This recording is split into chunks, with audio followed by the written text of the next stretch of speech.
Nous retrouvons nos chers invités pour la suite de l'émission. Kwame Via Klesso, consultant et coach en politique et en entrepreneuriat.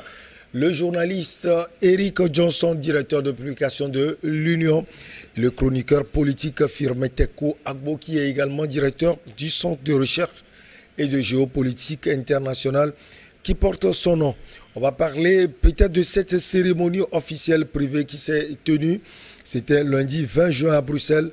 Le procureur fédéral a remis aux enfants de l'ancien Premier ministre congolais, Patrice Lumumba, assassiné au Katanga en 1961, une dent attribuée à leur père. Le sujet, on commence par vous, Eric Johnson. Les Quinois gardent dent contre l'assassinat de Patrice Lumumba. On veut mieux comprendre et surtout en profondeur. C'est peut-être parce que Patrice Lumumba a été tué au Katanga ou quoi? Non, mais quand c'est le père, en quelque sorte, de l'indépendance du Congo, Congo-Kinshasa, et qui a été assassiné, c'est tout à fait logique que, d'abord, il n'y a pas eu de deuil en tant que tel, et il faut expliquer un peu aux gens que le corps de Patrice Lumumba a été dissous dans de l'acide. C'est là le côté tragique de la chose. Vous avez un adversaire politique que vous assassinez, mais au moins laissez ses parents faire son deuil. Mais là, vous prenez tout le corps que vous dissolvez dans de l'acide. Ça veut dire que vous voulez faire disparaître à jamais cet individu. Mais vous savez, la nature a quand même ses lois et si vous ne les respectez pas, c'est sûr que vous aurez les conséquences un jour. Mais regardez comment tout s'est passé, où c'est un officier de la police belge qui se vantait d'avoir sur lui une dent de Patrice. J'en parle de Dieu africain. Oui, une dent de Patrice Lumumba. Ça veut dire que vous aurez beau chercher à faire disparaître le corps, la personne entière, mais Dieu a voulu quand même que les Africains fassent le deuil de leurs parents. Patrice Lumumba, vous savez, en réalité, c'est nos propres frères, ses propres frères du Katanga qui l'ont vendu aux Belges. D'où peut-être la colère des Kivu, voilà, des habitants justement, de Kinshasa. C'est la démonstration que j'étais en train de faire pour montrer à quel point nous-mêmes, nous sommes sadiques. À quel point nous-mêmes, nous n'arrivons pas à nous entendre sur le minimum et faire face à nos difficultés. Aujourd'hui, tous ceux qui se réclament lumumbistes, c'est des gens qui ont lu l'histoire de Lumumba, qui ont fait des recherches sur sa personne et qui, aujourd'hui, réclament justice pour ce fils africain. Les gens sont mécontents tout simplement parce qu'ils se sont rendus compte que ce ne sont pas les Belges qui sont arrivés et ils sont allés prendre Lumumba comme ça pour l'assassiner. C'est à cause de la complicité de ses propres frères. Et malheureusement, Lumumba n'était pas seul. Oui, c'est vrai qu'on parle plus de Lumumba, mais il n'était pas seul. Il y a d'autres compagnons qui ont été tués. Oui, ses compagnons, surtout deux, avec lui, ceux qui sont très liés à lui, hein, qui ont été assassinés. On peut parler de Joseph Okito. Oui, Joseph Okito, oui. Et Mpolo. Donc, où sont les corps de Joseph et Mpolo? Où sont leurs corps? Certainement que leurs corps aussi ont été dissous dans l'acide. l'acide.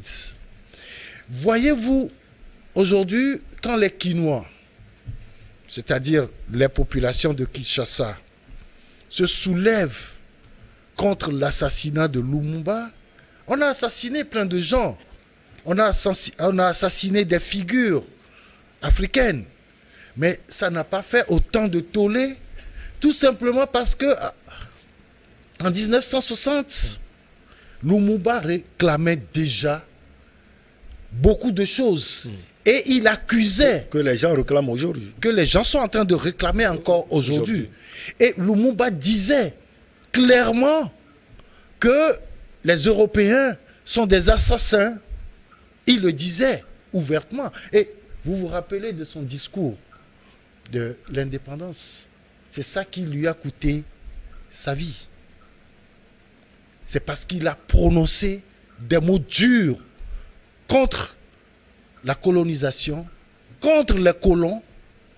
On a dit, cet homme, s'il continuait, nous allons tous partir, mais il faut l'éliminer, il faut l'enlever. Mais vous savez, aujourd'hui, les Quinois ont raison de rechercher et de rechercher la justice pour Patrice Lumumba. C'est tard, dirons-nous. Mais un jour, ça va se faire. Un jour, peut-être les circonstances de sa disparition seront élucidées. Firmin Teko Agbo, est-ce que vous aussi, vous pouvez nous expliquer ce qui irrite aujourd'hui les Quinois? Non, ce qui irrite, je pense que Eric Johnson a déjà planté le décor. Il a essayé d'expliquer toute la situation. Ce qui irrite les Quinois, c'est ce qui nous irrite tous. C'est-à-dire on a tué sauvagement un frère africain. C'est-à-dire on pouvait facilement le tuer, on pouvait le prendre et le tuer, mais le dissoudre son corps dans de l'acide, c'était la plus grande cruauté du XXe siècle. C'est parce qu'à l'époque, peut-être 2 ans après, on avait tué aussi Sylvanus Olympio. On a vu, on a appris que son corps gisait aussi pendant longtemps avant qu'il ne meure, qu'il ne rende l'âme. Des années plus tard, on a tué aussi un certain Sankara. Oui. Il y avait eu un coup d'État. C'est tout ça qui irrite. C'est la manière dont les Occidentaux peuvent se permettre de tuer sauvagement les Africains. Ces atrocités-là, nous les dénoncerons toujours. Mais Eric Johnson a dit quelque chose aussi qui est aussi palpitant. C'est-à-dire, Lumumba a été trahi par ses frères. Oui. Il a été trahi par ses frères. Si vous voyez Sylvanus Olympio aussi, c'était la même chose. Si vous voyez Thomas Sankara aussi, c'était la même chose. Aujourd'hui, nous courons, nous voudrions que justice... Vous voulez dire que c'est sans doute le modus operandi de tout ce qui s'est passé. On passe par les propres frères. Oui, nos propres frères, au fait, c'est ça. Pour vous tuer. Quand vous voyez, par exemple, au niveau de Lumumba, il y avait un certain Mobutu, mais il connaissait très mal les Occidentaux. Vous voyez comment lui aussi, il a fini. Après, Sankara, vous voyez aussi... mais au moins, Blaise Compaoré, lui, il a été protégé, il a été... protégé par François Hollande à l'époque. Mais nous sommes en train de courir pour que justice soit faite, pour que les Occidentaux, entre guillemets les Blancs, reconnaissent qu'ils ont commis comment vous les appelez, crimes de guerre. Oui, quand on emploie ces termes comme ça. Les crimes contre l'humanité. Les crimes contre l'humanité. Nous sommes tellement contents, oui, quand on va peut-être au Parlement, dans un Parlement occidental, comme vous voyez la fille de Patrice Lumumba s'est exprimée. Juliana, je pense. Oui, devant les Belges hier, vous voyez comment c'était toute l'émotion. Oui, c'est nous ça, en fait. Et quand les Blancs, quand le Premier ministre belge aussi a prononcé son discours, oui, c'est des choses comme ça que nous aimons, l'émotion. Les Blancs reconnaissent leur tort, les Blancs reconnaissent qu'ils ont commis, que leurs peut-être ancêtres ont commis des crimes contre l'humanité, des crimes de guerre. Mais au-delà de tout, la base du problème, c'est quoi? C'est que ce sont les Africains qui livrent leurs propres frères africains. Les Blancs peuvent tout reconnaître. Mais du moment où, chaque jour, il y a la base qui est toujours fertile, on aura toujours de ces crimes contre l'humanité. Donc, à ce niveau-là, moi, je n'accuse pas forcément les Blancs. À ce niveau, je n'accuse pas forcément les Occidentaux. Parce que quand vous voyez un peu, vous lisez l'histoire de Patrice Lumumba, on n'a jamais dit que les Belges étaient allés chercher Patrice Lumumba. On n'a jamais dit ça. On n'a jamais dit que les Français sont descendus peut-être au Burkina Faso. Nous le montrent, hein, ce sont de vieilles photos, mais on voit ses propres frères derrière. Ses propres frères, et même vous, quand vous suivez un peu les films qui ont été montés, vous voyez comment les frères africains ont livré Patrice Lumumba. Quand vous voyez un peu ce qui s'est passé avec Thomas Sankara, on n'a jamais vu. Thomas Sankara... Attends, c'était aussi son discours de 1986 face à Mitterrand qu'il a descendu. C'est à partir de ce moment-là que Mitterrand, en lorgnant la tête comme ça, en disant oh, ok, il s'est dit dans la tête, ce monsieur va descendre. Et un an après, on l'a descendu. Et vous n'allez jamais voir un Français descendre peut-être à Ouagadougou pour descendre. Pour tuer Thomas Sankara. Ce sont nos frères africains. C'est là où se pose fondamentalement le problème. Sinon, l'émotion, nous aussi, nous sommes tous émus. Et nous regrettons ce qui s'est passé. Mais les Africains vont toujours continuer. Regardez, ce ne sont pas les Blancs qui nous disent d'affamer nos populations. Ce ne sont pas les Blancs qui nous disent de commettre la corruption. Ce ne sont pas les Blancs qui nous disent de tirer sur nos populations. Regardez tout ce qui se passe. Le problème, au-delà de tout, arrêtons d'accuser les Blancs. Les Blancs ne sont pas la source de nos malheurs. La source des malheurs du continent africain sont les Africains eux-mêmes. Alors, coach Kwame Vie-Soa Cresson, Eric Johnson a parlé tout à l'heure de Joseph Okito. Il y a également Maurice Mpolo. C'est vrai qu'on ne parle pas trop d'eux, mais ils ont été exécutés également comme Patrice Emery Lumumba. Katanga, pour Kinshasa aujourd'hui, c'est l'opposition. Je ne sais pas, parce que c'est à Katanga que les frères congolais ou bien zaïrois ont été exécutés. Et cela fâche véritablement les habitants de Kinshasa. En réalité, comme les deux positions l'ont dit, garder dans contre les Belges, moi je pense que c'est un faux problème. Ils devraient plutôt s'énerver contre eux-mêmes. Firmin a essayé de faire une démonstration tout de suite, parce que quand vous vérifiez, Sylvain Tchounoufio, c'est son beau-frère. C'est-à-dire que le petit frère de sa femme, Guniski, qu'on a monté, il a créé Progressiste là.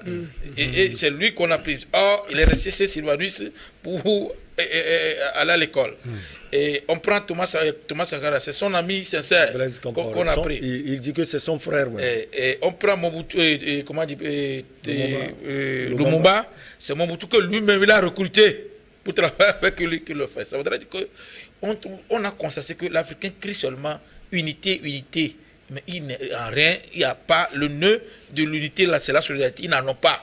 Ils crient, mais derrière, c'est lui-même qui va te vendre celui pour qui il fait des éloges. Donc, si on ne corrige pas ça, vous voyez, on a créé ici Mali, mais est-ce que quel pays, c'est-à-dire que tous ceux les frères africains qui sont dans le pays qui disent Mali, combien de personnes ont envoyé maïs, riz au Mali? Combien de personnes ont donné l'argent ou se sont portés, je vais aller protéger le village là, je me construis comme autodéfense pour ce, il ne le faut pas. C'est la bouche, et puis ça arrive là-bas. Il n'y a rien de solidaire que l'Africain fait. L'Africain, même des fois, je suis sûr que si on donne l'autorisation à tous les Africains de quitter pour aller rester en Europe, on va le faire tous. Mais en quoi est-ce qu'on aime l'Afrique, ça? On quitte le pays. Et je suis sûr que si les Blancs reviennent ici, dans 10 ans, on va voir que ici c'est encore mieux. C'est pour dire que on fait de théâtre et les Blancs se moquent de nous. C'est en cela qu'ils peuvent facilement nous avoir. Les opposants, vous allez voir aujourd'hui, il vient, il fait pire que celui qu'il critiquait. C'est tout. Mais ce que moi je pense que je dois aussi reprocher plus à Lumumba lui-même, et parce que tout ce que sa fille a fait, moi c'est du théâtre, hein, ça ne change rien en Afrique. Lumumba a oublié qu'il était héros pour un peuple, pour ne pas dire un continent. Lumumba pouvait partir, mais à cause de sa famille, il s'est laissé appréhender. Ces deux amis, même, c'est à cause de Lumumba, eux sont morts. Parce que tout était prêt, la pirogue allait partir, tout était prêt. Quand vous réécoutez le discours de Papa Kabila, Laurent Désiré Kabila, parce que lui aussi, c'est à cause de Lumumba que lui, il a combattu Mobutu beaucoup. Parce que ce sont des gens qui pensaient que le pays pouvait marcher. Donc, si tu deviens un héros, pour ne pas dire un héros, quand tu dis un héros de la nation, il faut le reconnaître pour savoir que ça, c'est au-delà de toi et de ta famille. Lumumba pouvait partir. On n'allait pas exécuter sa femme et ses enfants. Mais à cause de ça, il est resté et ses compagnons ont été tués. Il faudrait pas que nos leaders fassent ce genre de choses. Vous voyez, je ne sais pas, il y a un vieux qui a conté une histoire lors de la mort du Togo. Il dit que Sylvanus, on l'a attrapé 5h, 6h. On a annoncé qu'il est mort à 7h, 8h. Parce que toutes les propositions qu'on lui a faites contre le Togo, il a refusé. Il dit qu'il préfère mourir que de faire le contraire qui n'arrange pas le Togo. Et c'est comme ça qu'on voulait faire. Sans oublier également que ce que les gens ne comprennent pas ici, nos premiers dirigeants ont eu problème parce qu'ils ont voulu avoir alliance avec la Russie. Le socialisme. Quand nos frères ont voulu le communisme surtout. Aller dans le communisme en tendant la main à la Russie, c'est là où ils ont eu plus de problèmes. Mais la Russie les a délaissés. Les gens ne disent pas cela. Quand nous prenons Thomas Sankara, c'est parce qu'il est allé à Cuba et il a demandé à ce que la Russie les intègre dans comment ils appellent, dans le communisme. Mais tout ça leur a créé problème. Comment ils appellent, nos panafricains étaient où? Tout ça, il n'y a rien du tout. L'Afrique doit changer de mentalité. Et nos héros, là, pour les célébrer maintenant, il faudrait qu'on célèbre les gens, pas pour que le blanc vienne nous dire qu'ils ont regretté. Non, on célèbre pour que ça ne se répète plus. C'est ça même.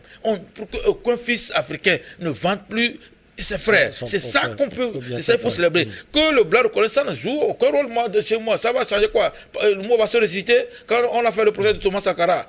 Sankara est revenu, non. Mais il faudrait que les gens arrivent à dire que plus jamais ça. C'est en cela que nos futurs cadres ne soient pas des vendus en venant. Quand le blanc peut te donner un fusil, mais ce n'est pas lui qui tire. À toi, c'est toi qui appuies et ça tue. Donc le blanc peut amener 1000 fusils là, mais c'est toi qui as tiré, qui a tué la personne. Le blanc, il est malin. Le blanc de sa nature, c'est quelqu'un à qui Dieu n'avait pas donné tout. Donc il passe pas tout le monde pour avoir ça. Et toi, l'Africain, quand on vient chez toi, c'est de dire non, je ne veux pas, mais ils le font. Et on doit cesser. Moi, je n'ai qu'une France, ni la Belgique, de quoi que ce soit. Si les choses ont pu être perpétrées en Afrique, c'est parce que nous avons été complices. Nos ancêtres ont été complices. Ça doit cesser. Eric Johnson, en une minute, quelle est la portée symbolique de la restitution, j'allais dire, de cette dent? Oh oui, c'est tout simplement faire le deuil de Lumumba, parce que nous sommes des Africains et nos parents disparus comptent beaucoup pour nous, hein, même au-delà de ce que nous voyons physiquement, il y a l'aspect aussi spirituel de la chose. Et donc, vous savez qu'on dit, quand on ne fait pas le deuil à une personne morte, que son âme continue par faire du dégât au-delà, dans l'au-delà. Donc, il faut forcément qu'on fasse ce deuil-là pour que, finalement, repose en paix l'âme de Patrice Lumumba. Et au-delà de tout ça, la symbolique, c'est la reconnaissance de Lumumba comme étant le père de la nation. Je pense que Mobutu le lui a fait même là.